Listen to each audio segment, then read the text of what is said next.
City ಹೋಟೆಲ್ಗಳಲ್ಲಿ ಎಷ್ಟೇ A C ಗಾಳಿ ಇರಲಿ, ಹಳ್ಳಿ ಹೋಟೆಲ್ ಕೊಡೋ ಆ ನೆಮ್ಮದಿ ಮಾತ್ರ ಅಲ್ಲಿ ಎಲ್ಲಿಯೂ ಸಿಗೋದಿಲ್ಲ. ಹಿಡಕಲ್ ಸೀರೆ ಹುಟ್ಟ ಹಳ್ಳಿ ಹೆಣ್ಣಿನಷ್ಟೇ ಅಂದವಾಗಿರೋ ನಮ್ಮೂರ ಚಹಾ ಅಂಗಡಿ ಬಗ್ಗೆ ಇವತ್ತು ಸ್ವಲ್ಪ ಹರಟೆ ಹೊಡೆಯೋಣ. ನೀವು ಎಂದಾದರೂ ಹಳ್ಳಿಯ ಆ ಮುರುಕು ಚಪ್ಪರದ ಚಹಾ ಅಂಗಡಿಗೆ ಹೋಗಿದ್ದೀರಾ?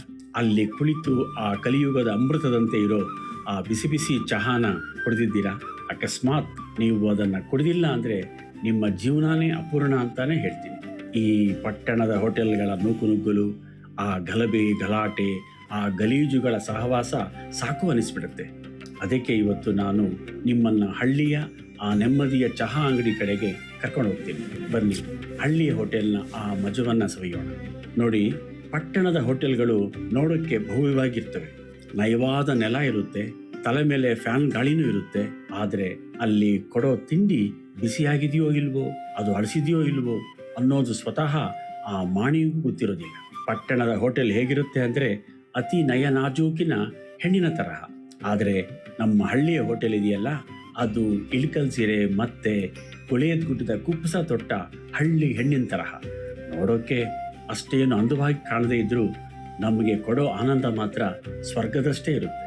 ನಮ್ಮೂರ ಚಂದ್ರಭವನದ ಮಲ್ಲಣ್ಣ ಚಹಾ ಸೋಸ್ತಾನಲ್ಲ, ಆ ಕಂಪೇ ಕಂಪು. ಅಲ್ಲಿರೋ ಮಾಣಿಗೆ ನಿಮ್ಮ ಇಷ್ಟ ಕಷ್ಟ ಎಲ್ಲ ಗೊತ್ತಿರುತ್ತೆ.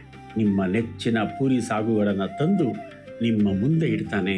ಪೂರಿಯ ಎಣ್ಣೆ ನಿಮ್ಮ ದೇಹಕ್ಕೆ ಒಗ್ಗೋದು ಎಂಬುದು ಅವನಿಗೆ ಗೊತ್ತಿದೆ.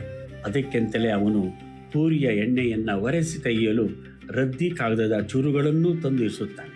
ಯಾವ ಹೆಂಡತಿ ಇಂದಿನವರೆಗೆ ಈ ರೀತಿ ತನ್ನ ಗಂಡನ ಉಪಚಾರ ಮಾಡಿದ್ದಾಳೆ? ನನಗೆ ದಯವಿಟ್ಟು ತಿಳಿಸಿ ಅನ್ನುತ್ತಾರೆ ಲೇಖಕರು. ಅಲ್ಲಿ ತಿಂದ ಮೇಲೆ ನೀವು ಗಂಟೆಗಟ್ಟಲೆ ಕಾಲು ಚಾಚಿಕೊಂಡು ಕುಳಿತರೂ ಯಾರೂ ಕೂಡ ಎದ್ದೇಳಿ ಅಂತ ಕೇಳೋದಿಲ್ಲ.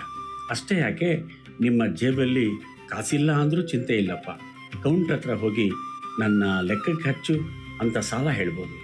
ಆಮೇಲೆ ಸುಗ್ಗಿಯ ಕಾಲ ಬಂದಾಗ 4 ಚೀಲ ಜೋಳ ಕೊಟ್ಟರೆ ಮುಗೀತು, ಬಾಕಿ ಎಲ್ಲ ಚುಕ್ತ ಆಗುತ್ತೆ. ಇದು ಬರೀ ಚಹಾ ಅಂಗಡಿ ಅಲ್ಲ ಕಣ್ರಿ, ಇದೊಂದು ಅನಕ್ಷರಸ್ಥ ಪಾರ್ಲಿಮೆಂಟ್, ವಾರ್ತಾ ಇಲಾಖೆ. ಅಷ್ಟೇ ಯಾಕೆ, ತರುಣರ ಕ್ಲಬ್ ಕೂಡ ಹೌದು. ಇಲ್ಲಿ ಎಲ್ಲ ಜಾತಿಯವರಿಗೂ ಎಲ್ಲ ವಯಸ್ಸಿನವರಿಗೂ ಸಮಾನವಾದ ಸ್ಥಾನ ಇರುತ್ತೆ. ಊರಲ್ಲಿ ಯಾರು ಹುಟ್ಟಿದ್ರು, ಯಾರು ತೀರ್ಕೊಂಡ್ರು, ಯಾರ ಮನೆ ದರೋಡೆ ಆಯಿತು, ಯಾರೋ ವರದಕ್ಷಿಣೆ ಎಷ್ಟು ಪಡ್ಕೊಂಡ್ರು ಅನ್ನೋ ಬಿಸಿ ಬಿಸಿ ಸುದ್ದಿಗಳೆಲ್ಲ ಚಹಾದ ಜೊತೆಗೆ ಇಲ್ಲಿ ಚರ್ಚೆ ಆಗುತ್ತೆ. ದೇಶದಲ್ಲಿ ನಿಜವಾದ ಭಾವೈಕ್ಯತೆ ಎಲ್ಲಾದರೂ ಇದೆಯಪ್ಪ ಅಂದರೆ ಅದು ನಮ್ಮ ಹಳ್ಳಿಯ ಚಹಾ ಅಂಗಡಿಯಲ್ಲೇ ಅಂತ ಲೇಖಕರು ಕೂಡ ಹೇಳ್ತಾರೆ.